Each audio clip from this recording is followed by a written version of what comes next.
Hello YouTube, this is Tim McKenzie once again. I'm going to do another video review, this time talking about Final Fantasy IV on the DS.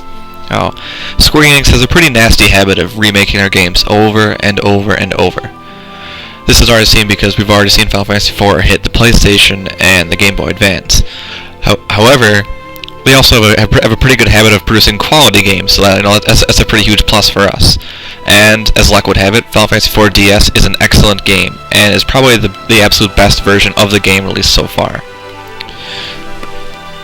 Now, it has the same classic story as every version of Final Fantasy IV before it. You play as the Dark Knight Cecil on his quest to redeem his past and become a paladin, and it's pretty much the same classic story as it was back in the early 90s. In that sense, not much has changed, so its script is a bit old by today's standards and is not as powerful as more modern RPGs. But thankfully, the developers put a lot of effort into its presentation, so the story is seen in a very new context. It has some limited voice work in it too, which is pretty cool. It has excellent visuals, and its cinematics are extremely well done, probably some of the best on the DS. So it would have benefited more if it were on a console, most especially something like the Xbox, PS3 from next-gen visuals. But it's obvious that Square Enix really pushed a handheld front with this, and as far as the DS is concerned, Final Fantasy IV DS probably is one of the most impressive RPGs in this category. Other than this, Final Fantasy IV really fits in the same vein of a classic RPG. It has the same sort of battle system to it, although it's more active as opposed to turn-based. Besides this, you still go around in towns, buy items, and so on and so forth. Not much else has changed beside this, although they did implement a couple new gameplay systems to change things up a bit. First things up would be the augment system. Characters now have the option of adding abilities, which can be either gained just from finding them someplace in the game, or going from critical key points, or getting the abilities of lost party members. They also added a bunch of new abilities that can be gained by experimenting with other augments. So this is pretty cool, and it varies the characters up. You can give certain characters certain abilities on one playthrough and change it in the next playthrough, and this way it makes your castle a bit different. Besides this, all the characters have their own preset attacks and abilities to really make them stand apart. You can easily play through the entire game without changing much in the augment system, but it does help quite a bit because Final Fantasy IV DS is very difficult compared to previous versions. I actually found myself dying quite a few times. All the bosses and enemies have been ramped up in difficulty, and you may find yourself trying to level up some more in order to get past certain key areas. Also, boss patterns and attacks also seem to be changed a little bit from previous versions, so they might have a few new tricks up their sleeves.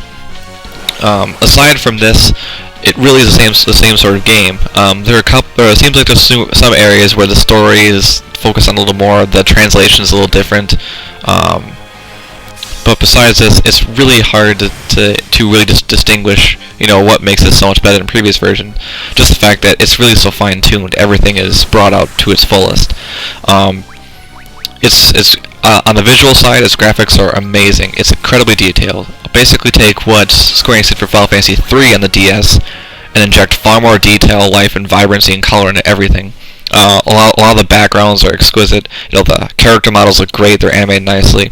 It's definitely one of the great visual offerings in the DS, probably second to only games like Ninja Gaiden Dragon Sword and Legend of Zelda Phantom Hourglass.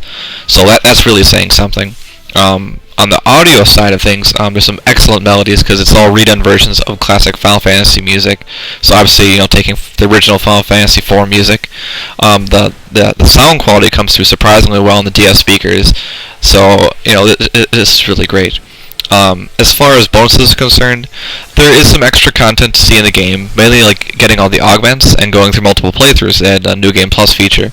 They also added this brand new summon that Rydia can use. It's called Wit. Basically, this is a summon that is implemented in the gameplay so that whenever Rydia summons her, you take control of Wit and use him in battles, and you can upgrade Wit's abilities by playing little mini games, and you can also draw on him with a touchscreen to make him look different. You can get costumes and such, so it's pretty cool. It's not the biggest idea Square Enix could have done, but it adds a little twist onto a classic game. So overall, Final Fantasy IV on the DS is an excellent RPG. It's very old school in its design, and it's a bit more. It's something that the older RPG crowd will easily latch onto.